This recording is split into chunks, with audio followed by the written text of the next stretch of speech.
Šiandien laidoje auksarankiai. Keliolika lašišos atspalvių ir Baltijos jūroje plaukiojantys mutantai. Fermose masiškai auginamos žuvys ir lietuviški unguriai iš Kinijos. Nuodingos žuvys iš Vietnamo ir klausimas, ar apskritai Lietuvoje galima gauti šviežios žuvies. Tyrimų duomenimis apie 70% lietuvių mano, kad žuvis yra sveikas maistas. Tautiečių nuomonė, žuvis pagal savo skonio savybės neatsilieka nuo paukštienos, jautienos ir kiaulienos. Statistinis lietuvis per metus suvalgo apie 15 kg žuvies, tačiau dažniausiai šį produktą valgo per šventes ir norėdami paįvairinti savo racioną. Tiesa ta, kad žuvis pats pavojingiausias produktas nedėmesingam pirkėjui. Jos galiojimo laikas labai trumpas. Praktiškai šviežia žuvis sugenda per vieną dieną. Mes esame tauta, kuri daug valgom žuvies. Mes nelabai žuvį suprantam. Mes nelabai net kokybę suprantam. Beje, turiu pasakyti, kad pagal Norvegijos įstatymus šviežia žuvis laikoma gali būti tik 14 dienų nuo jos pagavimo. Negana to, dar norvegai reikalauja čia. Jų įstatymai reikalauja, kad būtų parašyta pagavimo diena. Nes natūralu, jeigu 14 dienų galioja, tai reikia parašyti, kada jinai pagauta. Ko Lietuvoje tikrai nėra niekada, kai mes kalbam apie tą atvėsintą ar kokią žuvį, kad būtų tą dieną ar aną dieną pagauta. Ir netgi supratimo neturime, kiek dienų žuvis gali būti šviežia. Kas yra Lietuvoje ir Europos Sąjungoje, kad už produkto saugą ir už patį tinkamumą vartoti atsako gamintojas. Jisai ir nustato ir turi pagrįsti laboratoriniais tyrimais, kiek ta žuvis ir kiek tas produktas gali galioti. Taip yra įvairių technologijų, kaip tą tinkamumą vartoti terminą išlaikyti gana ilgą, bet jisai turi atlikti laboratorijai tyrimus ir pagrįsti, kad būtent tas produktas tiek galioja, kiek jisai teigia. Kas yra šviežia žuvis? Tuo tikrai galite būti, nebent pirkdami ją dar gyvą. Jei manote, kad parduotuvėje ar turgelėje ant ledo besiilsinti atvėsinta gražuolė dar visai neseniai pliuškenosi vandenyje, gali būti, kad jūs klystate. Dėl itin trumpo žuvies galiojimo termino, ją šviežią atgabenti į parduotuves būtų praktiškai neįmanoma. Todėl pirmiausia ji yra užšaldoma, o vėliau atlaidinama ir parduodama kaip atvėsinta. Tikrai šviežia žuvimi gali mėgautis nebent pajūrio gyventojai. Gera žuvis yra ką tik pagauta pas žvejį verslininką, šviežiai ištraukta ir jinai, jeigu jūs nusiperkat ją per 2-3 valandas, po to jau jinai pagal visą procesą pradeda jau jos kokybė blogėti. Kol patenka į parduotuvę, ant prekystalių, praeina gana daug laiko ir tuos režimus yra gana sunku išlaikyti, kadangi greitai gendantis produktas ir, kaip minėjau, viskas priklauso nuo kokybės, greičio ir kokybės pateikimo vartotojui. Žuvies kokybei įtakos turi ir jo sugavimo būdas. Dauguma verslininkų žuvį gaudo tralais. Užmestuose tinkluose sugaunamos ne tik didelės žuvys, bet ir mažesnės. O jas traukiant masiškai dūstančios žuvys traiškomos viena į kitą ir taip pažeidžiama jų raumenų struktūra. Tinklas labai greitai užkemšamas, sakykime, didesnėm žuvim ir tada pagaunamas ir mažosios žuvytės, kurios yra tos visos maitinimosi grandinės dalis. Tralas traukiamas dugnu, tai dažnai netgi visa jūros fauna yra nuskutama irgi sužalojama ir pažeidžiama. Tai yra tikrai didžiulė žala gamtai ir teko skaityti, net Amerikos krantai tralais visai išskusti. Beje, kalbant apie ungurius, tikriausiai dažnas vasarą atostogaudamas pajūryje lauktuvių parvežate skanų riebų lietuvišką ungurį. Niekam nekyla abejonės, kad prekybos centre, pajūrio krautuvėlėse ar restorane parduodami unguriai ką tik pagauti Baltijos jūroje. Teks jūs nuvilti.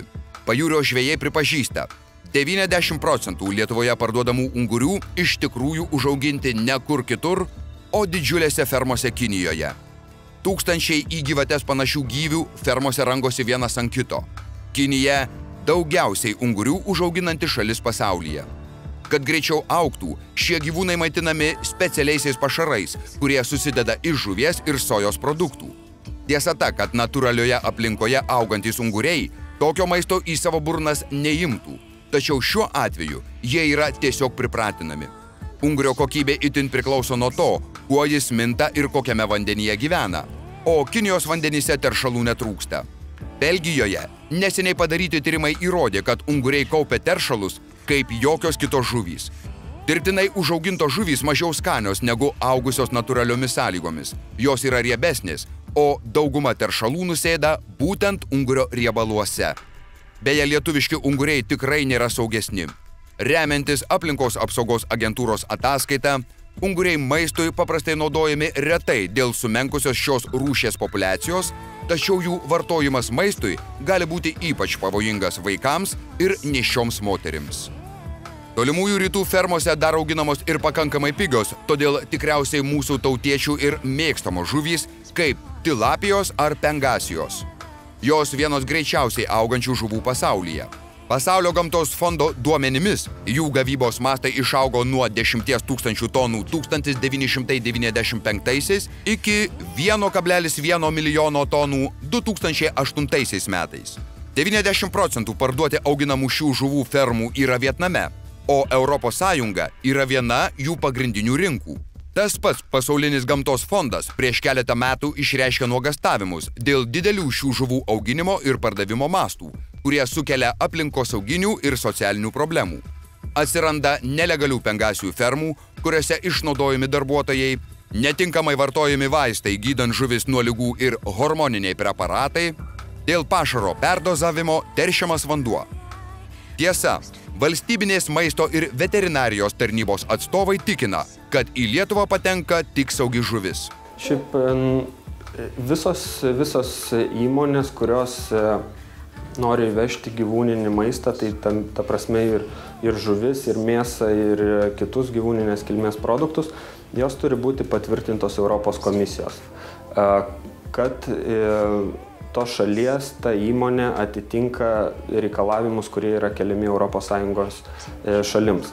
Todėl ir važiuoja inspektoriai atlikti tokių įmonių patikrinimus, tokių fermų, bei patvirtinti produkciją, ar yra tinkama ES rinkai.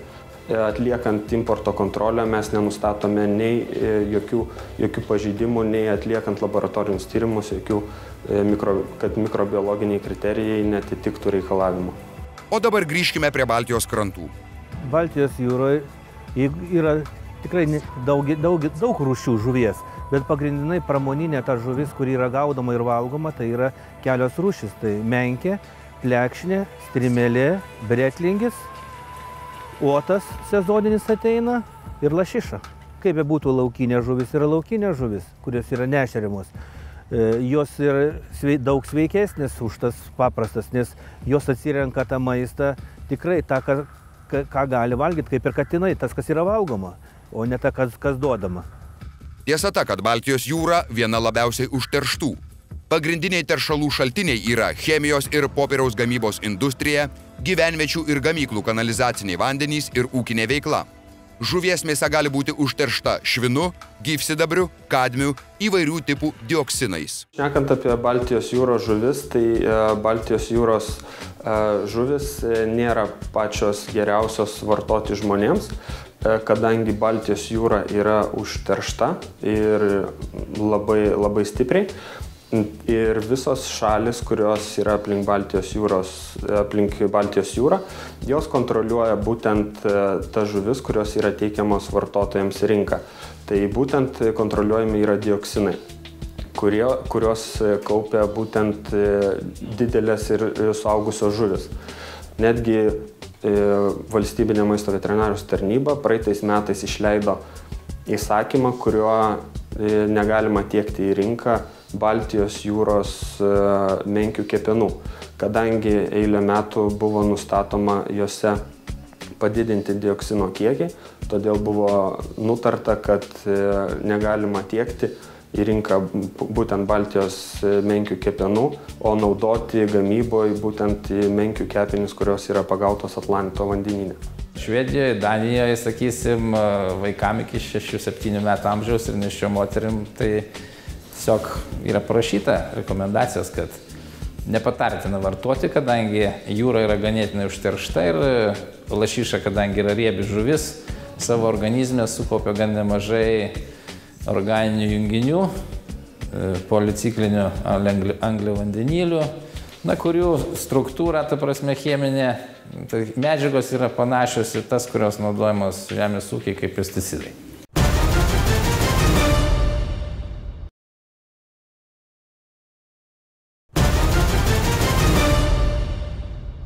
Viena didžiausių žuvų Baltijos jūroje – lašiša. Tiesa, ant jūsų stalo tokia gali patekti nebent turint pažįstamą žveją. Lašišų populiacija Baltijos jūroje buvo beveik sunaikinta nuo maždaug 1950-ųjų, kai Baltijos jūros baseine smarkiai vystėsi hidroenergetika ir buvo užtvenkta dauguma upių, dėl ko lašišos nebeturėjo kur daugintis. Šiuo metu vykdoma populiacijos atstatymo programa. Jos dirbtinai veisiamos ir ūgtelėjusios paleidžiamos į laisvę. Vykdant šitą programą buvo pradėta veisti dirbtinai lašiša ir šlakis Lietuvoje, kadangi mes tas programas rengiam lygiagrečiai ir praktiškai vykdomos vis buvo lygiagrečiai. Ir jau nuo to laiko praktiškai kasmet yra jau kasmet išleidžiama, buvo iš pradžio po keliasdešimt tūkstančių, dabar jau po netoli 200 tūkstančių lašišos ir šlakių jauniklių kasmet. Aišku, rezultatai turbūt nėra tokie, kokių tikėjomės ir manėm, kad jie bus žymiai geresni, tačiau yra kažkokių problemų susijusių su lašišos populiacijos reprodukcija Baltijos jūroje, kadangi ir kitose šalise šiuo metu stebimi labai panašus dalykai, kad nors ir veisima dirbtinai labai daug ir atsikūrė ir natūralios populiacijos, tačiau sugaunamų lašišų skaičius Baltijos jūroje visgi mažėja kasmet. Tiesa, lašišų populiacijos atstatymo programos įgyvendinimas turėjo ir šalutinį poveikį. Šitą žuvį pagavom šiais metais sausio mėnesį, sausio 10 dieną. Buvo pagautos dar 4 žuvis ir pasilikau šią žuvį vien dėl to, kad parodyti visiems, kaip jinai turėtų, kaip jinai atrodo. Tai reiškia, jos galva yra, paprastai sakant, paprastai akiai matyti, atrodytų paprasta lašiša, tačiau į jos galva šlakio skaityti galim, kad net užeina už žiaunos, už akies žiauna, uodega lašišos yra. Atkreipkite dėmesį, kad pas jos nėra taukinio peleko. Šitoje vietoje turi būti taukinis pelekas, tai mes galim spręsti, kai jinai paleista dirbtinai. Tokių pasitaiko nedaug, bet dabar pasitaiko. 3 metus atgal dar tokių nebuvo, dabar kažko tai mes vieną kitą jau pas mus pasitaiko. Galima pasakyti, kad pradžioje, kada buvo orientuojamas į paauginimą iki 2 metų, iki rytuolio amžiaus, kaip ir kitos Europos Baltijos jūros valstybėse, tai pas mus gaudavosi nelabai kokie rezultatai, nes beveik 90% išleidžiamų rytuolių turėjo vienokių ir kitokių defektų ir pagrindinai tai pelekų, reiškia nekrozė arba tiesiog neįsivystę pelekai, krūtinės, nugaros nepilnai įsivystę pelekai, nepilnai įsivystę žiaunų dangteliai. Ir matyt, ta pradžia darbo nebuvo labai sėkminga. Tai vėliau buvo atsisakyta paauginimo iki 2 metų, čia Lietuvoje pas mus turiu omeny. Ir dabar mes lyg ir tokių nelabai sveikų lašišaičių neturim savo upėse. Ir gali būti, kad iš kitų veislynų, kitose šalyse išleidžiama medžiaga ne visa yra tokia gera ir dėl to žvejai ir verslininkai ir mėgėjai jūroje sugauna žuvis, kurios turi vienokį ar kitokį defektų ir stuburai pakraipyti, ir pelekai, kaip minėjau, redukuoti arba neišaugę, ir žiaunadangčiai nepilnai suaugę, ir, kaip minėjo, gali būti ir tų hibridinių formų, nors hibridų ir natūraliai yra, maždaug apie 3%. Kaip ir minėjome, prekyvietėse rasti laukinės lašišos jums tikriausiai nepavyks. Vienas iš minėtos programos tikslų užtikrinti, kad ant mūsų stalo patektų tik dirbtiniu būdu išveista lašiša. Šiuo metu beveik visa lašiša rinkoje gaunama iš Norvegijos verslininkų įkurtų fermų. Teko daug keliauti ir būti Norvegijoje, Šiaurės Norvegijoje, vakarų, pietų ir matyti, kaip yra auginama žuvis, kaip yra žvejojama jūroje, kaip apdorojama. Ir galiu tik tiek pasakyti, kad yra skirtumas, kaip ir visur, nuo auginamos fermose vadinamose lašišų, kur yra žuvis maitinama kombikorma dirbtiniais pašarais, su visais priedais, vitaminais ir taip toliau. Ir kita žuvis, kuri yra pagauta vandenyne, jūroje, Tai aišku skirtumas yra. Aptvarai fjorduose, keletas aptvarų surišti, užinkaruoti į vieną krūvą ir maitinamos kompiuterių pagalba, viskas kompiuterizuota, smulkios granulės yra išberiamos tam tikrų laikų, priklausomai nuo temperatūros ir nuo žuvies dydžio, kuris auga. Ir įsivaizduoju, kad jeigu vienam aptvare gali būti iki 80 tonų žuvies, tai jos ten vos nenugarom trinasi. Tai yra taip pat, kaip pas mumis auginamas ten vištos, sakykime, o dabar kovoja, kad joms erdvės reikia daugiau, tai ten viskas vyksta taip pat tik vandenyje, reiškia. Lašišų fermos žaliesiems skamba kaip keiksmažodis. Pasaulyje šio verslo monopolis priklauso norvegų verslininkams. Tokios fermos įkurdinamos įvairiose pasaulio vietose, tačiau apie jų žalą garsiai nekalbama. Jūroje, kur yra didelis bangavimas, šios fermos negali veikti. Tiesa ta, kad masinės žuvų veisyklos gali būti įkurdintos vienoje vietoje tik 1 metus, nes per tą laiką vanduo yra taip užteršiamas, kad ilgesnį laiką veisti žuvis ten tiesiog neįmanoma. Iškeldinus fermą, ekosistema toje vietoje atsistatinėja mažiausiai 7 metus. Be to, stovinčiame vandenyje veisiamos lašišos užsikrečia parazitais, jūrų dėlėmis. Natūralios lašišos pastoviai juda, todėl parazitai prie jų nekimba. Bėda ta, kad būtent ten, kur įkurdinamos tokios fermos, yra ir laukinių žuvų mailiaus migracijos keliai, todėl neatsparūs jaunikliai taip pat užsikrečia. Apie lašišų fermų keliamas problemas kalbėjomės su viena garsiausių šioje srityje dirbančia mokslininkė iš Kanados. Gamtoje lašišos plaukioja laisvai, bet fermose jos nejuda ir laikomos kaip galvijai. Ligos ir parazitai dauginasi ir iš fermų lengvai patenka į supančią ekosistemą, nes ferma tai viso labo tinklai. Toks ligų koncentratas yra per daug laukiniams žuvims. Ant mailiaus pradėjome pastebėti parazitus. Jūrų dėles ant jų kūnų ir lašišaitės ėmė žūti. Dabar turime daug problemų dėl lašišų virusinių ligų, tokių kaip leukemija. Valdžia nieko dėl to nenori daryti, o žuvų fermeriai neleidžia mums ištirti jų žuvies. Tai labai apsunkina laukinių lašišų apsaugą nuo fermerių šėryklų.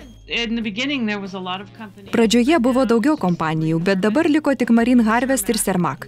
Jie save vadina pagrindiniais gamintojais ir jos yra valdomos Norvegijos vyriausybės. Ir yra trečia mažesnė, Grieg Seafood, taip pat norvegiška kompanija. Kitose šalyse yra kitos kompanijos, bet šitos 3 yra pagrindinės ir jos stipriai plečiasi pasaulyje, nes yra labai didelės. Beje, ar žinote, kad ant prekystalio gražiai raudonuojanti lašiša tokia negimsta, o tampa? Fermose auginamos lašišos šeriamos pašarais, kurie suteikia jai spalvą. Iš esmės tai galėtų būti net žalias rašalas, todėl pasak augintojų, jei rinkoje atsirastų žalios lašišos poreikis, būtų galima ją padaryti ir tokią. Paprastai lašišų pašarai praturtinami astaksantinu. Tai karotinoidų grupiai priklausanti medžiaga, kurioje yra beta-karotino, liuteino ir zaeksantino. Tik vienas bet kilogramas natūralaus astaksantino kainuoja $7,000, tuo tarpu sintetinio, kuris gaminamas iš naftos, 2,000. Žinoma, mes tikime, kad atsakingi verslininkai siekia viso ko geriausio vartotojui ir pasirenka geriausiai. Fermų lašišos yra kur kas storesnės. Jeigu žiūrėsite į filė, pamatysite baltus ruožus, tai ir yra riebalai. Pati netyrinėjau, tačiau kiti mokslininkai tyrė tos riebalus ir nustatė, kad juose yra daug vėžį sukeliančių toksinų. Lašišų fermose naudojamas pašaras gaminamas iš kitų žuvų, taukų ir riebalų koncentrato. Fermų lašišos yra šeriamos tokiu koncentratu, nes jos savyje kaupia tos riebalus labiau nei galėtų augdamos natūraliai. Taip fermų lašišos yra tukinamos. Jos labai skiriasi nuo tikrosios laukinės lašišos. Visų pirma, jų kūnai yra monstriško dydžio, o jų mėsa yra labai minkšta. Kitas dalykas, kurio gal pirkėjai nežino, į lašišų pašarus dedami dažikliai, kad mėsa būtų šviesiai rožinės spalvos. Laukinės žuvys savo spalvą įgauna valgydamos krevetes ir įvairų jūros planktoną, bet fermų žuvys to negauna, todėl jie deda dažiklius į jų pašarus. Fermų savininkai sako, kad dažikliai natūralūs, bet faktas, kad jie dažo savo auginamą žuvis. Dabar trumpa lašišų spalvų paletės demonstracija ir keletos patarimų, kaip atpažinti šviežią žuvį. Turime eilę įvairių gamintojų pakuočių ir pažiūrėsime, kaip juose skiriasi lašišos spalva. Iš esmės, spalva turėtų būti viena ir ta pati, bet man atrodo, mes to visi nustebsime. Štai, mėly žiūrovai, ir patys matote, turime visą gamą nuo šviesiausios iki tamsiausios žuvies. Taip, kad tai yra puikiausias įrodymas, kad žuvis yra dažoma ir jinai turi įvairiausius atspalvius. Žuvis yra labiausiai gendantis produktas, todėl kai žuviai taikoma akcija, būkite ypatingai atidus, nes tokia žuvis gali būti labai pavojinga jūsų sveikatai. Rinkitės labai įdėmiai. Rinkdamėsi žuvį, atkreipkite dėmesį į jos tekstūrą. Baltosios rievelės ant raumens dažniausiai nurodo du dalykus. Jeigu rievelės yra vos matomos arba jų iš viso nesimato, reiškia žuvis buvo dažyta. Jeigu baltosios rievelės yra labai storos, reiškia ten yra daug riebalų. Tai gali reikšti du dalykus. Arba šis padaras yra genetiškai modifikuotas, arba jis užaugintas pagreitintų būdu. Dar vienas iš patikimų būdų nustatyti žuvies amžių yra jo kaulo spalva. Jeigu žuvyje matosi kaulas, atkreipkite dėmesį, kokios jis spalvos. Šviežios žuvies kaulas dažniausiai būna baltos šviesios spalvos. Jeigu kaulas yra geltonas arba dar kokio tamsesnio atspalvio, reiškia žuvis yra sena. Vienas iš patikimesnių būdų, kaip nustatyti šviežios žuvies amžių, yra pažiūrėti į akis ir į žiaunas. Šio padaro akis atrodo lyg ir šviesios, bet pažiūrėję į žiaunas, pamatysime, kad jos yra tamsios. Žiaunos turėtų būti šviesios spalvos. Kuo šviesesnės žiaunos, tuo šviežesnė žuvis. Beje, ar esate girdėję apie super lašišą? Dar kitaip, šis mielas gyvūnas vadinamas Frankensteino lašiša. Gali būti, kad tokia žuvis Jungtinių valstijų rinkoje pasirodys jau visai netrukus. Amerikos firma Aquabounty Technologies investavo į lašišų tyrimus daugiau kaip $60 milijonų ir genų inžinerijos dėka išrado tai. Natūraliai lašiša auga tam tikrais periodais. Tačiau šiuo atveju Ramiojo vandenyno lašišai buvo įdiegtas netikrosios vėgėlės genas, kurio dėka šis gyvis auga tiesiog nesustodamas. Šitą eksperimentą, kurį yra atlikę amerikiečiai, man teko girdėti. Tai iš tikrųjų yra modifikuota lašiša, kuri auga žymiai greičiau ir gali duoti tą baltyminį maistą labai greitai, kadangi žuvis praktiškai žmogaus naudojama dėl baltyminio, kaip baltyminio maisto šaltinis yra iš tikro. Ir tai čia problemos gali būti arba pavojai tik tai tokie, kurie susiję su bet kuria kita produkcija, genetiškai modifikuota produkcija. Kaip ir visi superherojai, superlašiša turi kompanioną – ultraraumeningą upėtakį. Jungtinių valstijų laboratorijoje sukurtas genetiškai modifikuotas vaivorykštinis upėtakis, kurio raumenų masė yra 20% didesnė lyginant su natūraliais jų giminaičiais. Tokiam upėtakiui užauga pilvo presas tik ant nugaros. Žuvies raumenų proporcija pasikeitė išjungus miostatiną – baltymą, kuris paprastai sulėtina raumenų masės augimą. Aš manau, mes sau meluojam. Aš manau, mes sau labai meluojam. Mes žinome, kad tie dalykai perduodami. Natūrali sistema yra delikatus mechanizmas, kur viskas turi savo reikšmę. Kai įmetami tokie dalykai, kurie yra abejotini mišiniai, jų poveikis mūsų kūnams, kitiems organizmas ir visai ekosistemai yra nenuspėjamas. Tai gryniausia kvailystė. Kelią į rinką superlašišai šiuo metu yra pastojusi tik Amerikos maisto ir vaistų agentūra, kuri netrukus spręs, ar genetiškai modifikuotas lašišas galima leisti pardavinėti. Šios agentūros ekspertai pareiškia, kad jeigu superlašišos mėsa bus tokios pačios sudėties ir maistinės vertės kaip natūralios lašišos, o vienintelis skirtumas bus abiejų žuvų augimo laikas, tai jie sutiks, kad būtų pardavinėjama. Taip, tai slidus dalykas. Jeigu valdžia leis auginti bent vieną genetiškai modifikuotą rūšį, tada visi kiti augintojai norės veisti savo mutantus. Aš bijau dėl pasaulio, bijau dėl vaikų, bijau dėl visko. Kai imama žaisti su esminiais gyvybės principais, tu turi tikėtis katastrofų. Mums reikia keisti pasaulėžiūrą, nes pasaulis yra tobulas ir mes turėtume galvoti, kaip mes galime tobuliau prisitaikyti. Genų inžinierija sukeičia viską vietomis ir griauna nusistovėjusią sistemą. Tai yra neįtikėtinai kvaila, nes gamta nėra atlaidi. Kai daromos tokio masto klaidos, link kurių mes artėjame, pasekmės bus katastrofiškos. Aš tikiuosi, kad žmonės nepirks šių lašišų. Kitą savaitę apie žuvies produktus jau nebekalbėsime. Tačiau mūsų komanda užmetė kabliuką. Šiuo metu laukiame tyrimų rezultatų, kurie parodys, kągi mes iš tikrųjų dedame į burnas.